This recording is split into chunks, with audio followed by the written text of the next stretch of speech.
안녕하세요. 올해 70이 넘은 할머니입니다. 점점 날이 추워지고 있네요. 이렇게 날이 추워질 때면 먼저 간 큰아들이 생각납니다. 큰아들이 떠나던 날도 이렇게 추운 겨울이었거든요. 여러분, 혹시 단장 지혜라는 사자성어 아시나요? 자식을 잃은 부모의 마음을 단장 지혜라고 합디다. 창자가 끊어질 듯한 슬픔이라는 뜻인데요.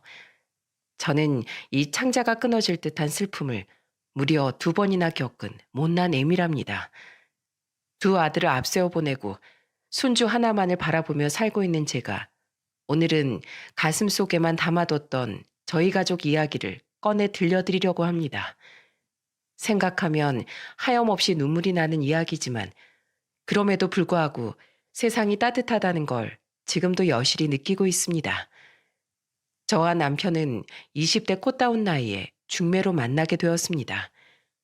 남편은 그 시절 가부장적인 남자들과 달리 굉장히 가정적이고 다정한 배려심 깊은 남자였죠. 결혼 후 저는 청국장집을 운영했는데 장사가 꽤나 잘 됐습니다. 부부 사이도 좋으니 아들 둘을 낳아 더없이 완벽한 가정을 이루었다고 생각했죠. 지금 생각해도 참 행복한 시절이었네요. 하지만 이 행복은 오래 가지 못했습니다. 남편이 큰아들이 13살 되던 해 불의의 사고로 세상을 떠났거든요. 나랑 애들만 두고 어떻게 살라고. 이제 어떡하라고 이 인간아. 어떡하라고 우리만 두고 가. 장례식장에서 그 어린 것들을 끌어안고 가슴 치며 오열했던 기억이 생생하네요. 큰아들의 황소 같은 큰 눈에서 눈물이 뚝뚝 떨어졌고 작은 아들은 머리를 극적이며 이제 아빠는 오지 않는 거냐고 물었죠. 이렇게 갑자기 가버리는 게 어딨어. 이렇게 갑자기 가면 어쩌라고. 제 눈에도 아직 어린 아들들이었기에 참 살 길이 막막했습니다. 하지만 두 아들들을 위해 울고 있을 수만은 없었어요. 아비 없는 자식들이란 소리 듣지 않게 키우려고 아등바등 혼자 많이 노력했네요. 저의 악착 같은 모습을 보고 자란 아들들은 또래보다 훨씬 일찍 철이 들었습니다. 특히나 큰아들의 경우 어릴 적부터 저를 어머니라 부르며 깍듯이 대했고 아버지의 빈자리를 대신 채우려고 부단히 노력했어요. 동생을 잘 챙기는 건 물론이고 집안에 자잘한 문제가 생기면 본인이 해결하겠다며 두 팔 걷고 나섰죠. 또 늦게 일을 마치고 돌아온 날이면 늘 저의 어깨와 다리를 주무르며 고생했다는 말을 해주는 듬직한 아들이었습니다. 어머니, 오늘도 고생하셨어요. 힘드셨죠? 힘들긴 내가 이 정도로 힘들어할 것 같냐?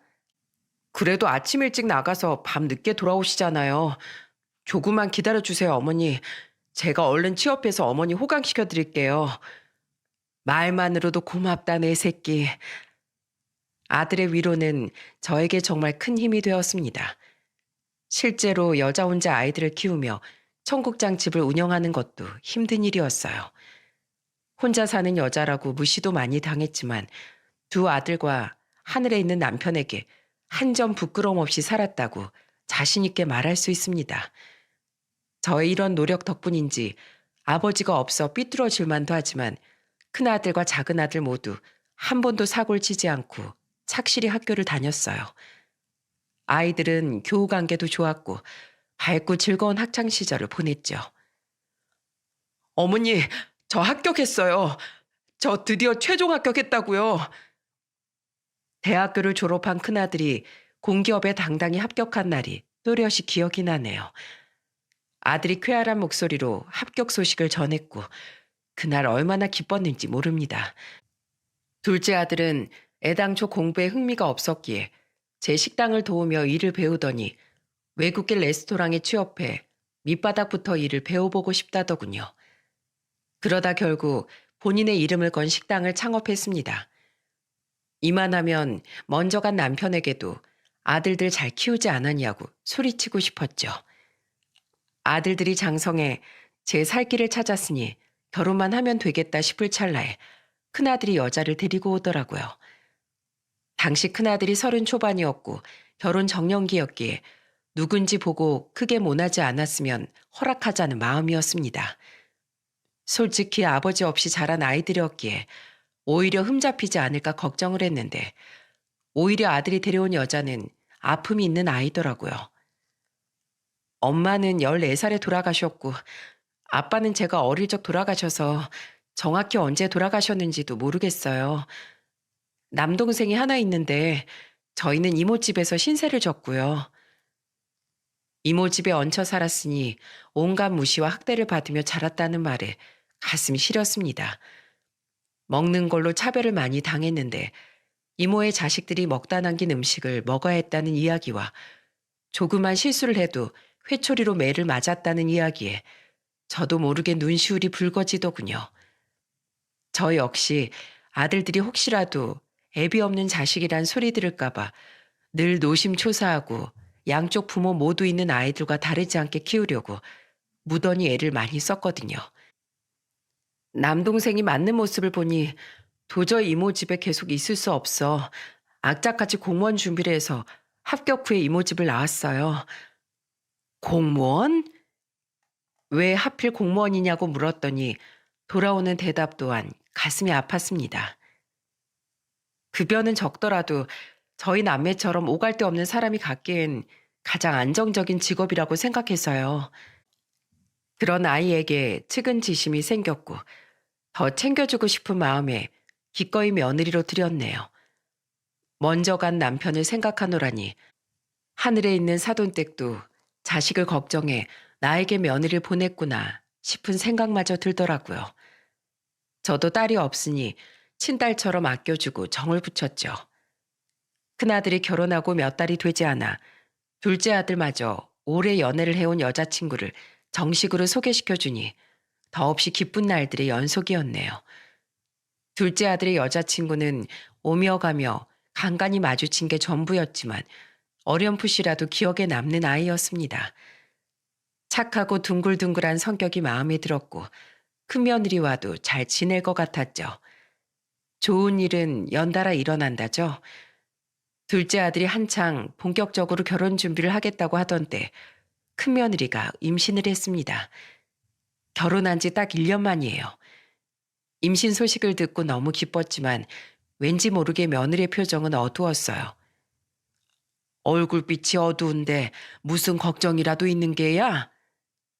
혹시 출산 이후에 들어갈 돈이 문제라면 제가 조금 보태줄 수도 있었지만 아들과 며느리 모두 맞벌이기에 돈 문제는 아닐 거라고 생각했어요.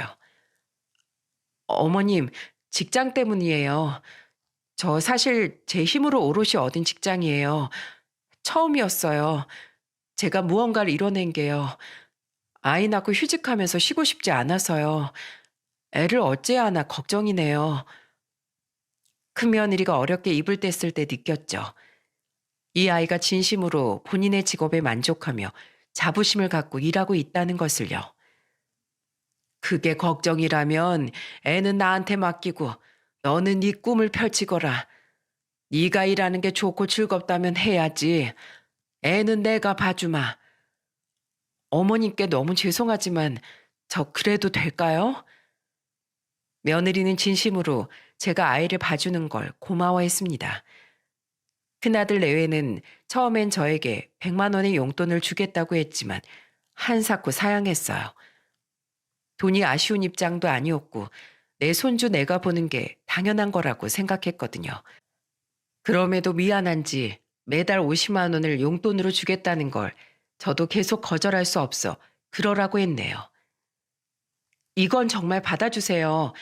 어머님이 계속 그렇게 거절하시면 저 정말 면목 없어요. 에휴, 알았다. 그럼 고맙게 받으마. 제가 더 감사해요. 더 드리고 싶은데 그만큼 저 정말 잘할게요, 어머님. 그렇게 저는 근 10수년간 해오던 청국장집을 접게 되었습니다. 남편과 결혼하며 함께 오픈한 식당이고 오랜 기간 운영해왔기에 정리를 하는데 많이 아쉬웠지만 그래도 후회하진 않아요. 손주가 주는 행복이 그만큼 컸거든요. 물론 아기 보는 일이 쉽지 않았지만 손주를 봐주게 되며 아들 집에 들어가 살게 되었고 오랜만에 가족들과 부대껴 사는 행복이 뭔지 깨달았고요. 어린 손주는 말을 틀 무렵부터 자주 어눌한 말투로 저를 엄마라고 불렀습니다. 처음엔 엄마와 할미를 헷갈려 하는 건가 싶어 계속 정정해 주기도 했습니다. 엄마가 아니라 헬미라니깐. 엄마, 엄마. 하지만 배시시 웃는 동그란 얼굴을 보면 절로 웃음이 났죠. 친엄마보다 할미를 더 따르는 모습이 안쓰럽기도 했지만 큰며느리도 일을 하는 것이 즐거워 보였기에 요즘 세대 워킹맘들은 다 이런가 보다 했습니다. 며느리가 야근을 하거나 회식이 있는 날이면 아이도 엄마 얼굴을 보지 못했기에 할미인 제가 더 익숙한가 보다 생각하고 말았죠. 오히려 며느리가 서운해할까봐 걱정했는데 엄마보다 할미를 더 찾는 아이에게 크게 서운한 감정도 없어 보였네요. 오히려 본인이 계속 직장 생활을 할 수 있다는 것에 만족하며 감사하고 사는 것 같았어요. 이거 할미가 사줬다? 손주가 제 어미에게 자랑하듯 제가 사준 장난감을 내민 날이었습니다. 어머님, 애 장난감 많은데 또 사주셨어요? 어머님 용돈은 어머님 쓰시라니까요. 오히려 본인들이 준 용돈을 손주에게 쓰는 제 모습을 보고 나무랐죠. 우리 강아지 웃는 얼굴 보는 게 내 낙이다. 내 걱정은 말아라. 이런 저의 대답에 며느리가 고개를 절레절레 저었지만 저는 그저 손주의 해맑은 웃음을 보는 것만으로도 기뻤습니다. 며느리가 아이에게 너무 냉랭하고 정이 없는 것 같아 마음에 걸렸지만 그런 부분들까지 제가 채워주려고 노력했어요. 현우야, 헬미가 오늘은 어떻게 재미있게 놀아줄까? 채! 오냐, 오늘은 책이나 실컷 읽어보자꾸나. 매일매일 어떻게 아이와 즐겁게 놀아줄 수 있을지 고민했고 아이 사진을 최대한 많이 남겨주려고 작은 카메라까지 장만해 열심히 아이 사진을 남겨줬네요. 그렇게 손주를 봐주며 큰아들네 집에서 살게 된 지 5년 가까이 된 어느 날 이제 막 결혼을 한 둘째 며느리가 언제 김장을 하냐고 물었습니다. 김장이야 매번 혼자 했었고 워낙 둘째 아들이 바쁘니 혼자 해도 된다고 한사코 말려도 꼭 같이 하고 싶더라고요. 둘째야, 너도 직장 다니느라 바쁘잖니? 나 혼자 슬슬해도 괜찮다. 충분히 할 수 있으니 걱정 말어. 어머님, 저 음식하는 거 좋아해요. 이번에 김장도 제대로 배워보고 싶고요. 어머님, 김치가 제 입맛에도 딱이고 이도 어머님 김치 없으면 밥 못 먹어서 그래요. 큰아들이 결혼하고 나서도 큰며느리는 출산과 동시에 일을 했기에 혼자 김장을 해왔고 식당도 운영했기에 김장 정도는 충분히 혼자 할 수 있었어요. 하지만 싹싹한 둘째 며느리는 곧 죽어도 같이 해야겠다며 배추를 사는 것부터 각종 김장 재료를 사는 것까지 전부 함께 따라다니며 돕더라고요. 오랜만에 며느리와 함께 도란도란 이야기를 하며 김장을 하니 즐거웠습니다. 손주도 옆에서 함께 열심히 거들었죠. 김장을 한 뒤에는 수육을 삶아 큰아들 내외가 오기를 기다렸네요. 먼저 온 큰아들이 뒷정리를 돕고 있을 때였습니다. 어머니, 아니, 김장을 여기서 하신 거예요? 막 퇴근을 해서 돌아온 큰며느리가 멀뚱히 서서 뒷정리하는 저희를 보고 묻더군요. 왜, 무슨 문제라도 있냐? 미리 말씀이라도 하시지. 돕지 못해 죄송해요. 동석 고마워. 큰며느리는 짧은 한숨과 함께 방으로 들어가 옷을 갈아입고 음식 차리는 걸 도왔습니다. 머쓱했지만 수육을 더 달라고 성화인 손주 녀석 때문에 다시 화기애애한 분위기를 되찾았죠. 둘째 아들도 함께하고 싶었지만 식당을 개업하고 한창 바쁠 때였어요. 얼굴 보기 힘든 둘째 아들이었지만 그래도 저녁 늦게라도 전화 통화를 했기에 잘 지내는가 보다 했습니다. 처음엔 가게가 잘 되는가 싶었고 워낙 성실하고 꼼꼼한 성격인지라 어떤 일도 곧잘 해냈죠. 둘째 며느리도 아들을 잘 보필하며 맞벌이로 조금이나마 생계의 보탬이 되려고 노력하더군요. 또 손주를 돌보는 저에게 꼬박꼬박 안부 연락을 하고 챙겨주었죠. 둘째 내외에게도 늘 고마운 마음이었습니다. 큰며느리는 아이를 봐주고 집안일을 해주는 것에 대해 고맙다고 말을 했지만 그래도 매달 저에게 용돈을 주고 있으니 그것으로 정당한 대가를 치르고 있다고 생각하는지 점점 이런저런 요구가 늘더군요.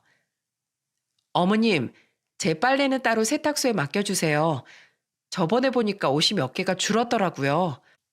그래, 알았다. 그리고 현우 빨래는 세제랑 섬유 유연제 다른 거 쓰셔야 돼요. 제가 저번에 보여드린 거 있죠? 그걸로 해주세요. 그걸로 하고 있어. 걱정 마. 아무래도 살아온 방식이나 생활 습관이 다르다 보니 부딪힐 수 있는 부분이겠죠. 저 또한 당시 점점 냉랭해지는 큰며느리의 태도에 큰 의미 부여를 하지 않으려고 노력했네요. 그렇게 조용하고 고요한 시간들이 이어졌습니다. 이대로 평온하기만 할 것 같았던 저에게 또 다른 걱정거리가 생겼어요. 바로 둘째 아들이었는데요.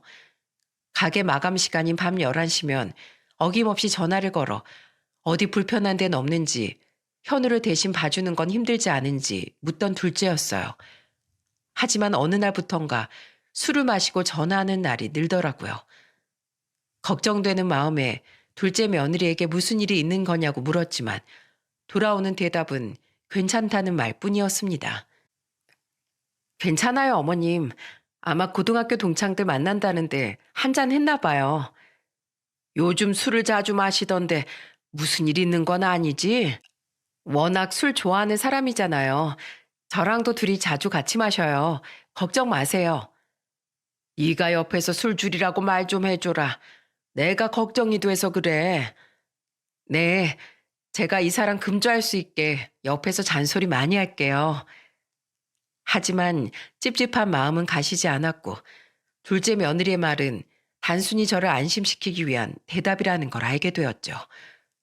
큰아들에게서 작은아들의 식당이 어렵다는 이야기를 듣게 되었거든요. 정민아, 엄마가 형한테 대충 들었다. 너 절대 나쁜 생각하면 안 된다. 술도 이제 그만 먹고 네 처도 생각해야지. 술을 마시고 전화 오는 날이면 늘 아들에게 당부했습니다. TV를 보다가도 불현듯 둘째 생각이 나면 어김없이 문자 메시지를 보내곤 했죠. 정민아, 엄마는 늘 네가 자랑스러워. 예전에 네 형이랑 셋이 살던 때를 생각해보렴. 지금 이 위기는 아무것도 아니란다. 금방 다 지나갈 거야. 곧 좋은 날이 올 거니까 우리 아들 조금만 힘내자. 사랑한다는 답장과 더불어 힘을 내겠다고 말하던 아들이었는데 어느 날부턴가 답장도 오지 않더군요. 그래도 문자 속 바람처럼 아들이 곧 위기를 극복할 거라고 생각했습니다.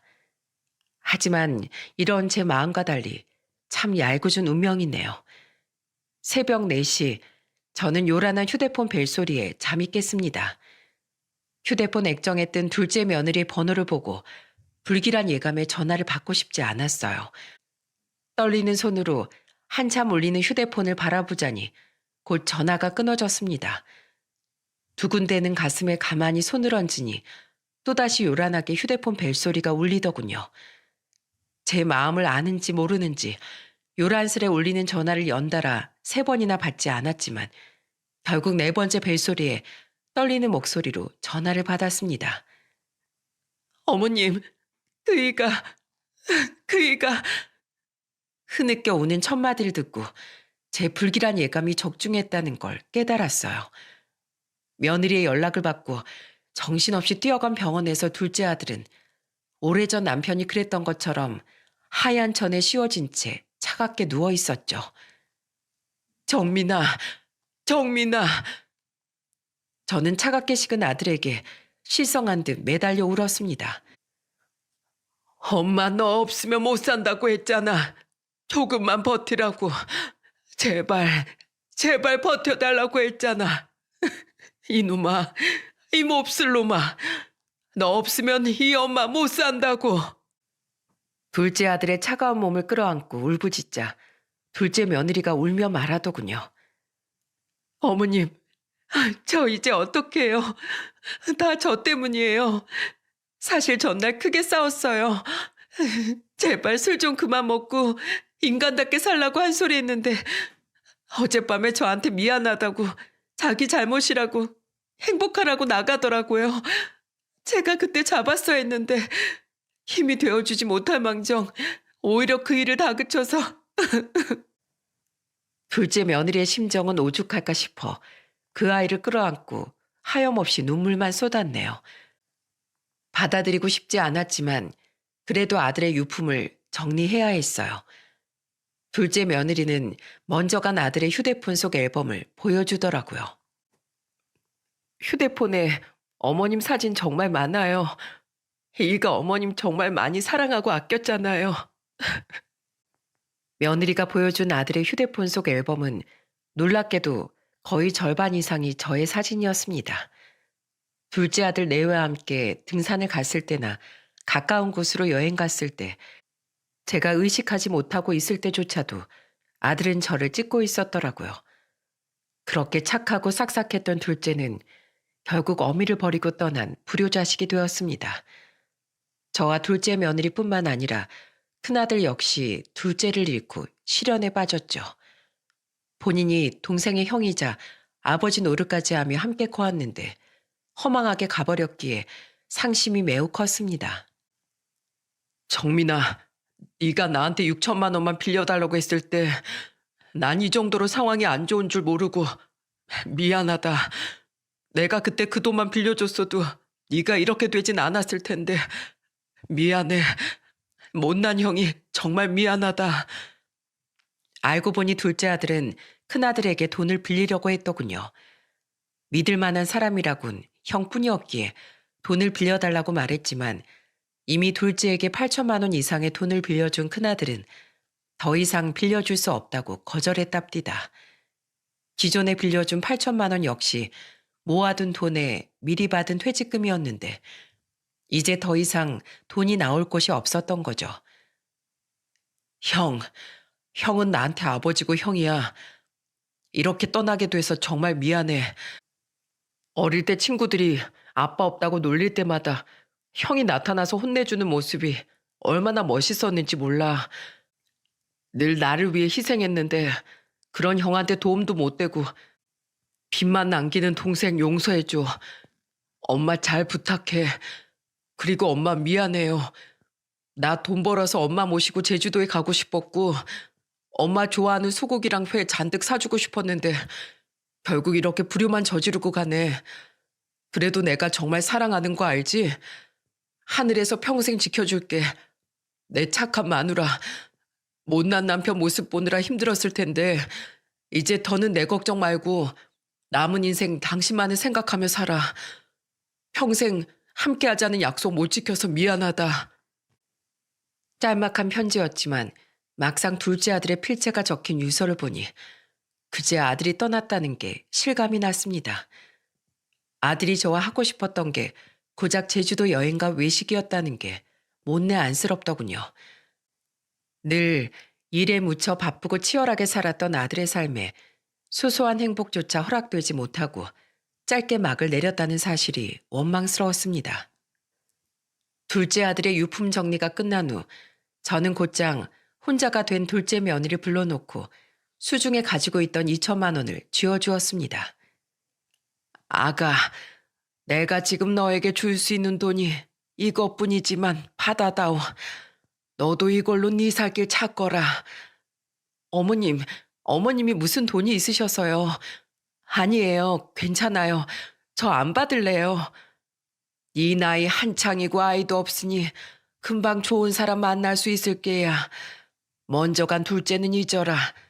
너도 할 만큼 했으니 더는 미안하단 소리 말고 이 아픔은 이제 내가 안고 갈 몫이다.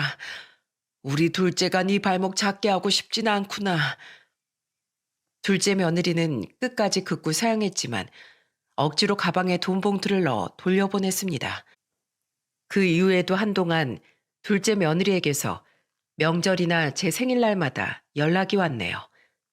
간단한 안부 인사를 나누고 근황을 묻다 보면 어느새 통화의 마지막엔 늘 눈물바다가 되었습니다. 어머님, 저 그이가 너무 보고 싶어요. 이제 떠난 사람 있고 좋은 사람 만나야지. 연애만 자그마치 10년을 했어요. 10년을요. 스스로 삶을 놓겠다고 마음먹는 동안 제가 아무것도 못 해준 게 너무 미안해요. 그건 나도 마찬가지다. 하지만 이미 지난 일을 어쩌겠니. 이제 너도 네 인생 살아야지. 그만 끊자꾸나. 앞으로 이런 얘기할 거면 전화하지 말거라. 그저 행복하게 살다가 좋은 소식만 들리게 해다오. 말은 그렇게 했어도 저 역시 둘째가 떠난 후 음식이 입에 들어가질 않더군요. 그렇게 식음을 전폐하며 잠도 오지 않아 수면제를 먹기 일쑤였습니다. 그러다 결국 정신과 상담을 받으며 정신과 약까지 복용하는 지경에 이르렀죠. 우울함에 빠져 있을 때마다 힘이 되어 준 건 역시 큰아들과 손주였습니다. 어머니, 오랜만에 강원도 가서 대게나 먹고 올까요? 어머니 되게 좋아하시잖아요. 큰아들은 항상 저의 마음을 풀어주려고 노력했고 주말이면 여기저기 끌고 가려고 애를 썼죠. 이제 막 초등학교에 들어간 손주 녀석도 침울한 저를 달래기 위해 실없는 농담을 해댔어요. 할머니, 난 할머니 같은 여자가 이상형이에요. 꼭 할머니 같은 여자랑 결혼할 거야. 뭐? 할머니 같은 여자? 아이고, 이놈아, 할머니 같은 여자가 뭐가 좋아서? 할머니는 다정하고 웃는 모습이 예뻐요. 그래서 난 할머니가 제일 좋아요. 아무리 요즘 애들이 빠르다지만 이런 농담을 잘 도하는 손주 녀석을 보니 비적비적 웃음이 나더군요. 어린 녀석이 할미 마음을 위로한다고 그 작은 입으로 쫑알쫑알 이 노인네의 칭찬을 늘어놓는 모습에 마음이 따뜻해졌습니다. 난 엄마보다 할머니가 더 좋아요. 이 세상에서 가장요. 어떤 누구와도 바꿀 수 없어요. 우리 선생님도 알아요. 내가 할머니 제일 좋아하는 거. 아이고, 우리 강아지 어쩜 이리 착하고 예쁠까. 그러니까 할머니 저랑 약속해요. 힘내시기로요. 그래, 약속하자 약속. 할미 힘낼게. 손주의 애교와 큰아들의 노력 덕분에 시간이 지날수록 둘째 아들의 빈자리가 흐릿해져 가는 것 같았죠. 하지만 이런 저희를 안입곱게 바라보는 시선이 있었습니다. 바로 큰며느리였어요. 둘째 아들의 장례를 치를 때도 실신과 오열을 반복하던 둘째 며느리 대신 옆에서 살뜰히 저를 챙기며 정신적인 버팀목이 되어주었던 큰며느리였기에 처음엔 제 기분 탓이겠거니 생각했습니다. 제가 식음을 전폐하고 알아 누웠을 때도 제가 좋아하는 음식을 포장해서 사오던 큰며느리였거든요. 하지만 점점 저와 큰며느리 사이에 균열이 생기는 것이 느껴졌어요. 어머님, 애방에서 같이 주무시지 말라니까요. 현우도 이제 초등학생인데 혼자 자는 습관을 들여야 돼요. 그리고 애 간식도 자주 주지 마세요. 밥을 안 먹잖아요. 저에게 하는 이런 지적들이 며느리만의 교육 방식인가 보다 하고 넘어갔습니다. 하지만 저를 찾는 아이를 엄하게 꾸짖고 몰아붙이는 모습에서 전에 없던 낯선 감정을 느꼈죠. 현우 너 언제까지 할머니만 찾을 거야? 너 맨날 엄마보다 할머니가 더 좋다고 하지? 배 아파서 나은 건 난데 맨날 할머니 할머니. 그렇게 좋으면 할머니랑 둘이 살던가. 다그치는 목소리에 아이가 엉엉 울어도 큰며느리는 눈 하나 꿈쩍 안 떠군요. 오히려 더 호되게 꾸짖으며 제가 아이를 달래려고 하면 저를 가로막고 나무랐습니다. 어머님이 계속 오냐오냐 하시니까 제가 버르장머리가 없잖아요. 제 또래에 비해 응석도 심하고 버릇도 없어요. 잘못 키웠지 정말. 내가 언제 오냐오냐 했냐. 너야말로 별것도 아닌 거 가지고 너무 애를 나무라지 마라.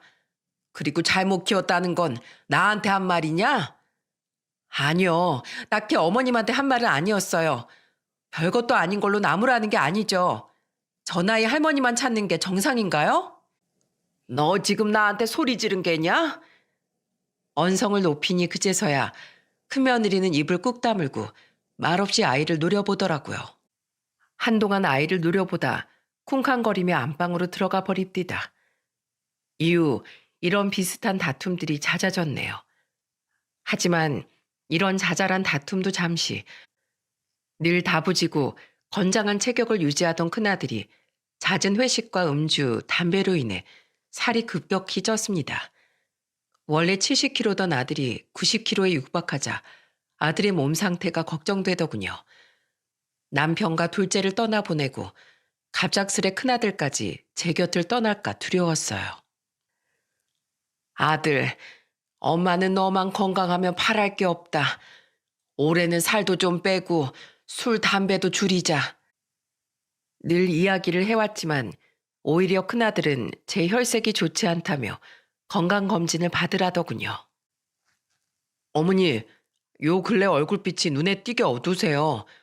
어디 편찮으신 건 아니죠? 걱정되니 건강검진이라도 받아보세요. 제가 모시고 갈게요. 난 괜찮어.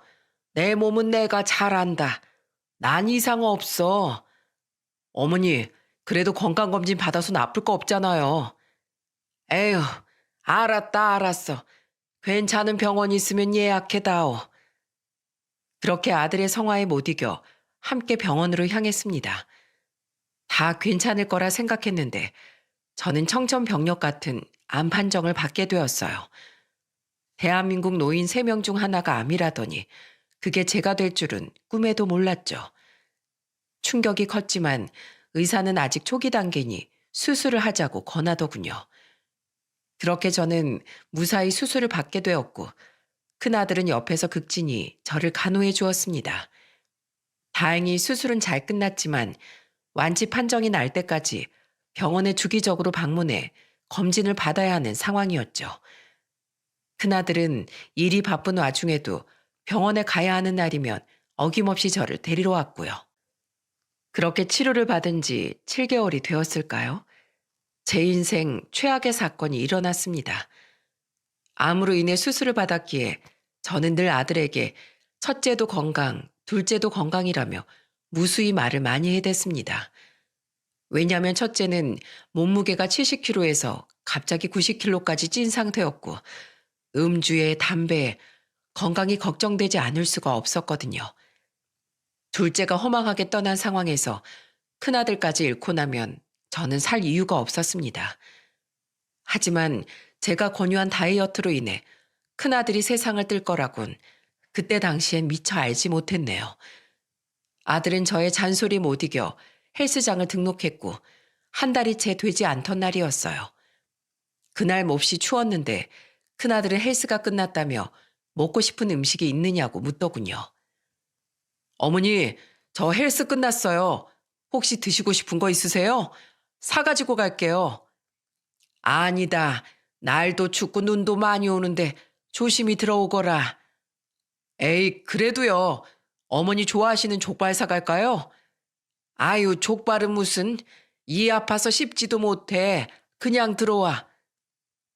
그것이 아들과의 마지막 통화가 될 줄은 꿈에도 몰랐습니다. 사인은 심장마비였는데 의사가 그러더군요. 평소 운동을 안 하던 사람이 추운 날 갑작스레 과도한 운동을 한 것이 원인이 될 수도 있다고요. 그 말을 들으니 저는 제가 큰아들을 죽였다는 생각밖에 들지 않았어요. 하루하루 살아있는 것이 죄스럽고 아들에 대한 미안함과 삶에 대한 허망함만 가득했죠. 정연아, 이 애미가 널 그렇게 만들었구나. 이 무식한 애미가. 그래, 내가 너 대신 가마. 이번에 못 보낸다. 내가 가마. 내가 직접 가마. 큰아들의 장례식장에서 저는 제정신이 아니었습니다. 발버둥치는 저를 손주가 꼭 붙잡고 오열하더군요.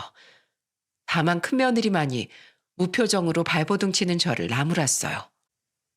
어머님, 그만 좀 하세요. 그러길래 왜 운동을 하라고 다그치셔서 절 과부 만드세요? 쌀쌀맞은 목소리에 정신이 번쩍 들었습니다. 뭐?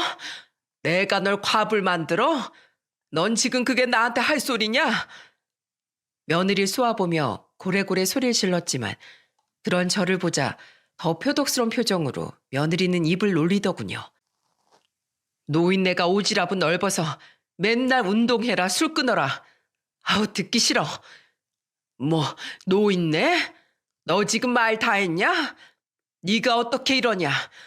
네가 정연이 영정사진 앞에서 네가 어떻게 그런 소리를 해? 말 다 했어? 다 안 했어요. 어차피 어머님이랑 저 사이도 안 좋은데 장례식 끝나는 대로 방 비워주세요. 같이 살면서 늘 사사건건 시비 거셔서 불편했는데 이의도 없으니 어머님이랑 저는 남이잖아요. 아니, 방을 비우라니. 너네 집 살 때 내가 보태준 건 잊었냐? 이제 와서 나가라고 하면 이 노인네는 어디로 가라고? 누가 그때 돈 보태달라고 했나요? 제가 어머님한테 보태달라고 했냐고요. 어디로 가실진 더 이상 제 알 바 아니죠. 며느리는 되려 큰 소리를 치며 저를 장례식장에서 내쫓으려고까지 했습니다. 차마 아들 가는 마지막 길에 계속 며느리와 언성을 높이며 싸울 수 없어 어찌저찌 장례를 치렀네요. 하지만 문제는 장례를 치르고 난 뒤부터였습니다. 큰며느리는 장례가 끝나기 무섭게 제 방을 정리했고 얼른 제게 나가라고 재촉을 했죠. 요즘 어떤 며느리가 시어머니를 모시고 살아요. 게다가 남편도 없는데. 저 긴 말하기 싫어요. 나가주세요.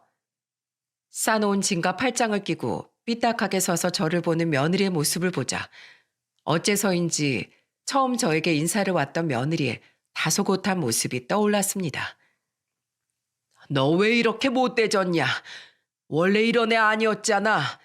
내가 너한테 어떻게 했는데. 어머님, 같이 살다 보면 사이가 틀어질 수도 있죠. 당연한 걸 뭘 새삼스레 그러세요? 그리고 저희 매달 어머니께 50만 원씩 드렸잖아요. 그 정도면 할 만큼 한 거 아닌가요? 그 50만 원? 내가 공짜로 받았냐? 어린 손주 아침부터 저녁까지 도맡아 가사노동해. 그거 가지고 네가 할 만큼 했다고 말하면 안 되지. 매달 50만 원도 얼마나 큰 돈인데요. 어머님이 집에만 계시니 세상 물정을 모르시네요. 긴 말하기 싫어요. 당장 나가세요. 과연 내가 친달처럼 품겠다던 아이가 이 아이가 맞나 싶어 냉정하게 쏘아보는 며느리 얼굴을 다시 바라보던 그때 학원을 마친 손주 현우가 저의 초라한 모습을 목격하게 되었습니다. 엄마, 할머니한테 지금 뭐 하는 거예요? 당시 손주는 15 나이에 한창 예민한 사춘기 때라 더더욱 이런 모습을 보이고 싶지 않았는데 당황스러웠어요. 어딜 어린 놈의 새끼가 어른들 이야기하는데 끼어들어?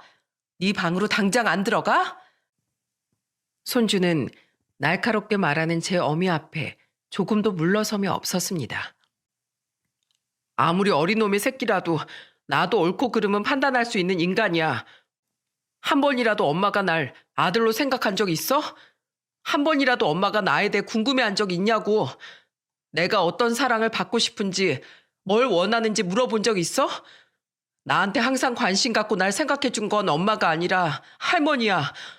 어떻게 그런 할머니를 날 키워준 사람을 집에서 쫓아내겠다고 해.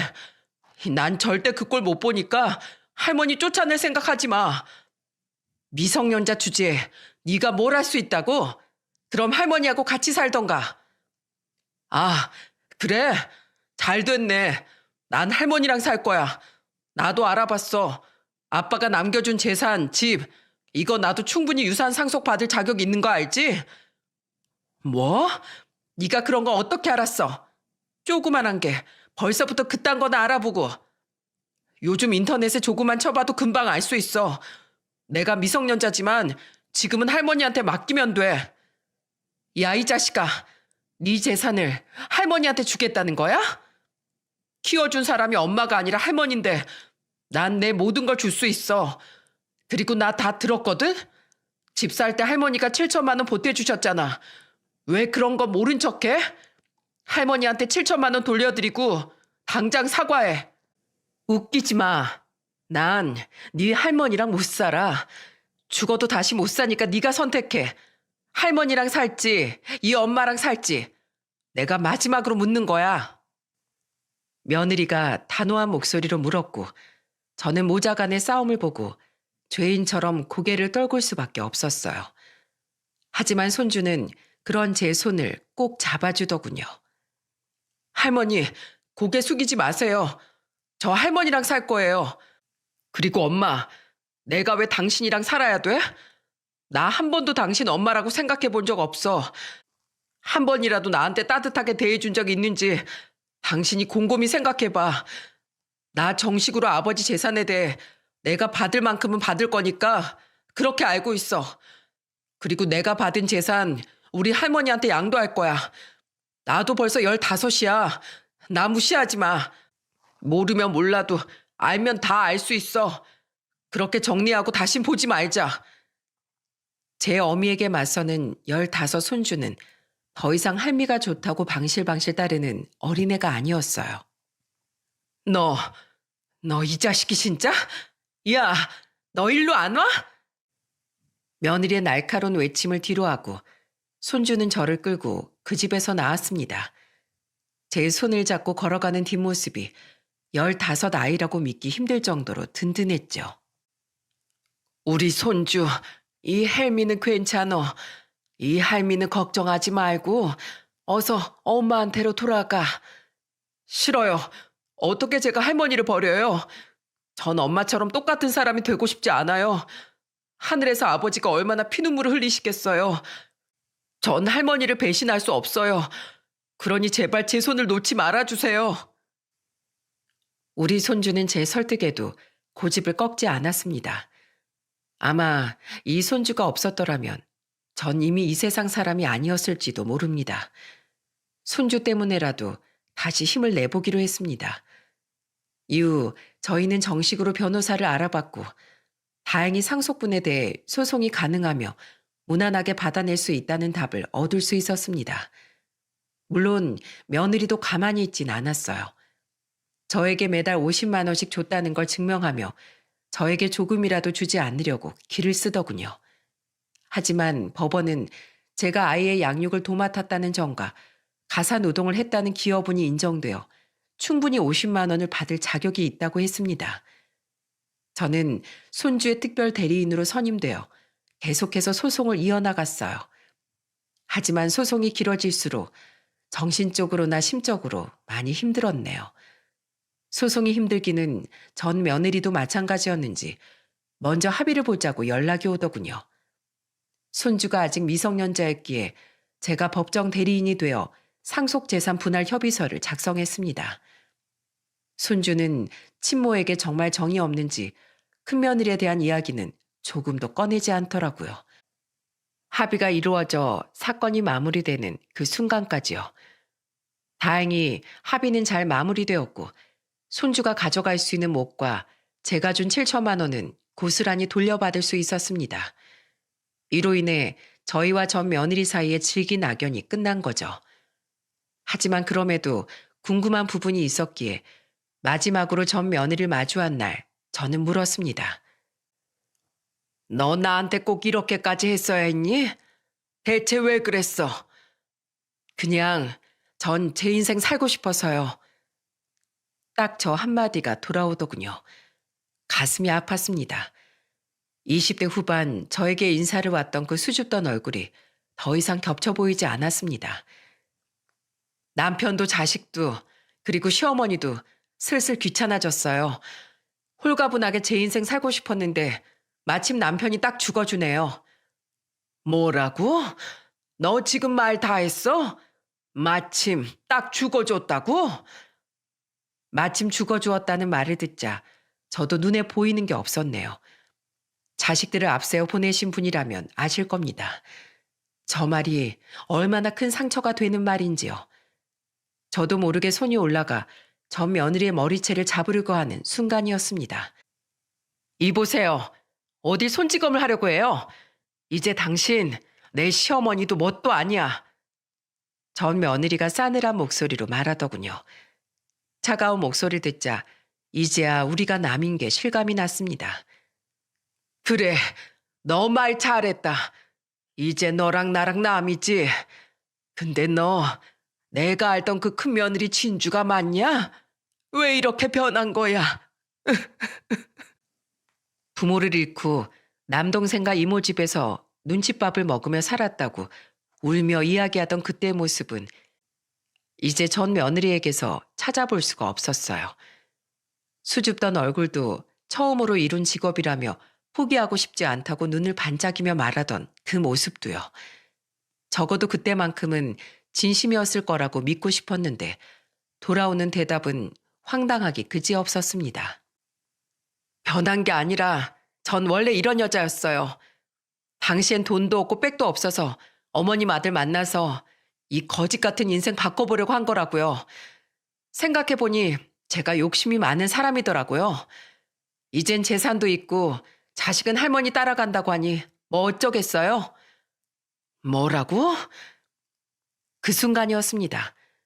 이야기를 들은 손주는 분노에 차 바들바들 떨며 저를 보호하며 지 엄마한테 한 소리를 하더군요. 당신 가족 없고 자식 없이 말년에 몸 아파서 서럽게 고독 사길 바래요. 우리 할머니는 마지막까지 내가 지켜줄 거예요.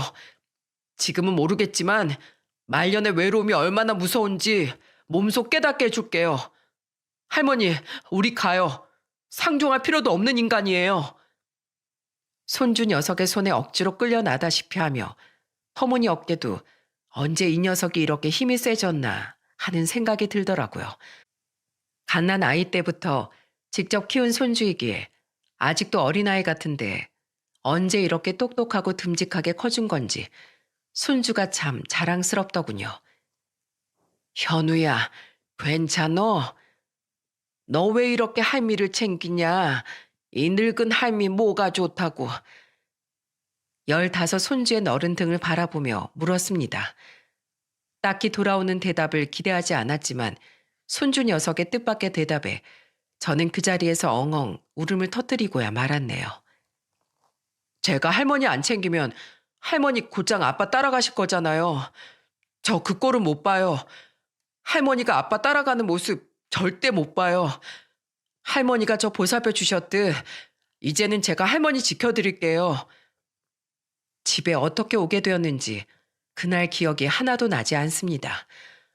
펑펑 우는 저를 묵묵히 부축하는 손주를 따라 걸었네요. 이후 손주와 전 집을 따로 얻어서 지내고 있습니다. 물론 아직도 병원을 오가며 검진을 받아야 하지만 손주의 존재 자체가 저에게는 부적과 같으니 함께하는 많은 날 동안 좋은 일만 있을 거라고 믿고 있고요. 전 며느리는 그렇게 저희와 헤어지고 2년 동안은 강감무소식이었어요. 정말 제 자식과의 인연을 끊은 건지 독하다는 말이 절로 나오더군요.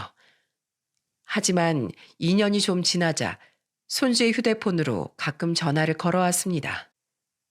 현우야, 너 정말 엄마 안 볼 거야? 엄만 현우 보고 싶은데 내가 너 배 아파 낳았는데 엄마가 널 돌보지 않았다는 건 다 오해야. 그저 잘 살아보려고 네가 누구 덕에 학원도 다니고 과외도 했는데 키워준 할머니만 널 사랑한 게 아니야. 듣고 싶지 않아도 고요한 목소리가 또렷하게 들리더군요. 전 며느린 술에 취한 듯 혀꼬인 목소리로 손주를 찾았습니다. 하지만 손주 녀석은 인상을 팍 구기며 제 어미만큼 냉랭한 표정으로 대답했어요.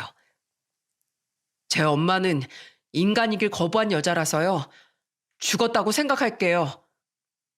그렇게 매번 냉정하게 제 어미의 전화를 끊습니다. 전 며느리는 지치지도 않는지 주기적으로 손주에게 전화를 거네요.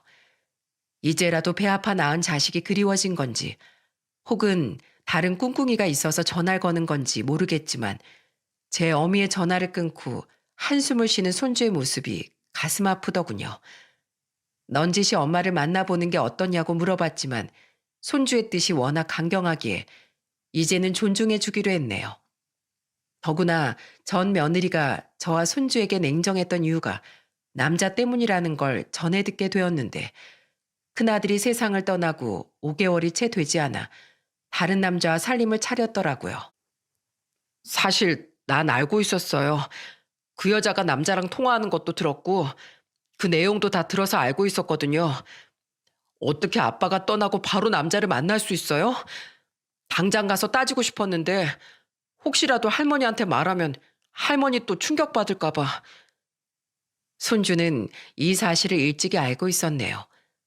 큰아들마저 보내고 제가 충격받아 몸져 누울까 봐 당시 저에게는 말하지 못했답니다. 아마 둘째를 잃고 시금 전폐하는 제 모습을 직접 봤기에 더 걱정이 되었었나 봐요. 자나깨나 할미 걱정뿐인 이 아이는 제 어미가 다른 남자와 산다는 사실에 더더욱 침몰을 거부하더군요. 70이 넘은 저 역시도 이해가 가지 않는데 저 아이는 오죽했을까 싶습니다.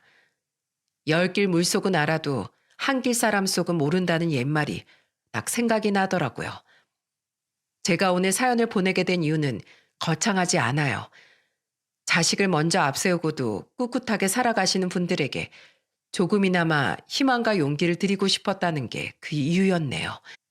인생을 살며 아무리 힘든 고난과 역경이 있더라도 작은 희망의 씨앗이 있다면 어려움을 극복할 수 있을 겁니다.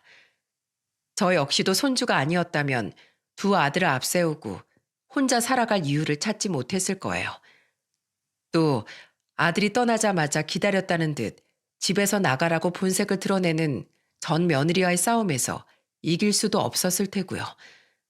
살다 보면 참 예상치 못한 일들이 많이 벌어지죠. 사랑하는 가족의 죽음 역시 우리의 힘으로 막을 수 없는 슬픈 운명이에요. 하지만 슬픈 기억도 즐거운 시간에 묻혀 희미해지기를 기도합니다. 여러분 모두 진심으로 행복하시길 바랄게요. 길고 긴 제 이야기 들어주셔서 정말 감사합니다.